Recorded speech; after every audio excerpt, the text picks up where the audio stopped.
Hi everybody, thanks for joining. I just wanted to start this video by thanking some of my family and friends and neighbors for things that they shared, whether it was an idea or an extra harvest, something that you had to share with my family. Especially in this past year, I just feel very thankful for you people and just thinking of us and offering your extras to us. With that said, I wanted to share something that my neighbor actually shared with me within the past year, and that is kefir. Kefir is something that I had heard about, but I never ever looked it up, never knew anything about it. And so when she asked me if I wanted some kefir grains, I looked it up, I did a little research, and I said yes, and I started making my own kefir. I know you can buy it in the store, but it's super easy and quick to make it yourself at home with just one ingredient, basically. The benefits of kefir. Now, you might have heard kefir versus yogurt. Okay, there's different benefits to both. Greek yogurt typically has more protein if that's something that's important to you. Kefir, however, has a lot more probiotics, somewhere around like 60 different strains of probiotics versus yogurt's 2 to 3 main strains of probiotics. So that's a pretty big difference if you ask me. Still has protein. What it is a fermented milk.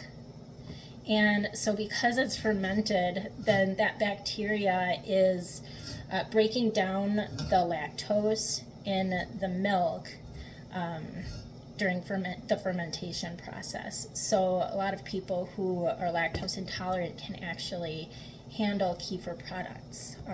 I do make kefir cream cheese now, so I rarely buy store-bought cream cheese anymore. My family really likes the kefir cream cheese, and it's really either straight kefir or sometimes I do add some salt to it. Other things that kefir can provide is more calcium. It can also give you electrolytes. It's a great drink to drink for electrolytes. Do a little research yourself, maybe even talk to your doctor and see if this is a good fit for you, for your lifestyle. I drink about 1 cup to 2 cups a day, sometimes less, and I like it. I know some people don't like it. Some people in my family prefer to have it as part of their smoothie, so I'll mix it in with that. Another thing I really love about kefir is it can substitute for like butter. I'll use it as a substitute for things like buttermilk, milk in recipes. Even baking powder can be substituted if you vary the amount of kefir versus baking soda that you use in, like, say, a quick bread recipe. So it's pretty cool and really versatile. There's a lot of ways to use it. So we seem to always be using it up, whether we drink it or use it in recipes. It's super simple to make. So this is my kefir that's been sitting on the counter for about a day and a half. It depends on the weather, honestly, how quickly I need to strain this and feed the kefir. A lot of people use goat's milk. I don't really have easy access to goat's milk, so I use organic milk myself for our kefir. I use a rubber spatula, and you can use a smaller container, but because we go through so much, I use this great big glass pitcher, and this is about how much? About a quart of kefir is what we do every time that I make it. So we go through a lot of it. But anyway, I'll take my strainer, and we'll see. This one's really high, so hopefully I might make a mess here. Normally I don't have it this high, but I just pour it in there into the strainer. There we go. And I'm actually going to reuse this jar. Sometimes I will wash it out, but I just I just strained this very recently in here, so I'm okay with reusing this jar today.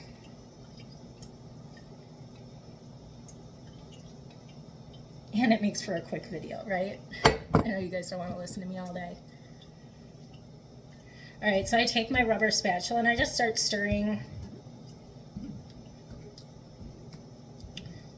this around, and you can see it's coming through the strainer into the pitcher, my great big measuring bowl.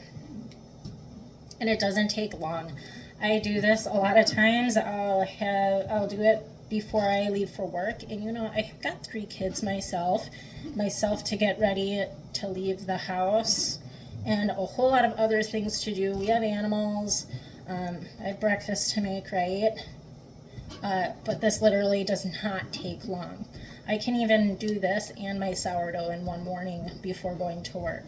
So don't let that scare you away from doing it. We're almost done here. Now when I get to the end, I just take a little scoop. And you don't need much. I'm going to take one more scoop of these greens. So usually they're a little bit more chunky and cottage cheese-like. But that's all I need, just a little bit, like about a teaspoon worth of greens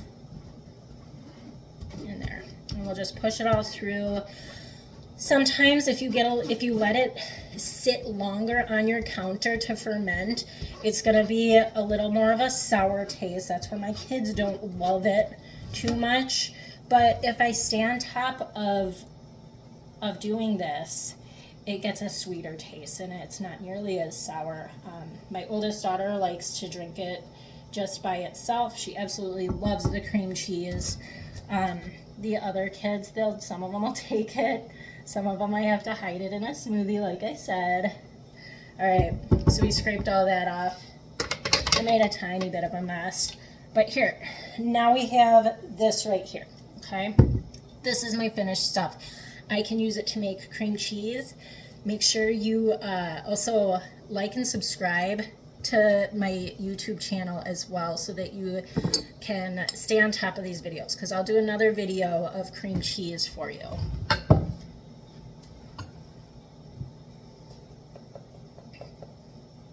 Alright, so I'm not going to do this right now, but I'm going to pour this all into this container because this is my kefir drink. I can always use it to make something else as well. But what we'll do is we're just going to top this with my milk. Hopefully I have enough. Sometimes, yeah, that's enough. I'd love to top it off all the way, but you know, we'll get more. There's always more kefir to come. So try it out. Look it up, research it, talk to your doctor, see if this is right for you, because it's been extremely beneficial to our family. So I wanted to share that with you. Anyway, thanks for joining me again.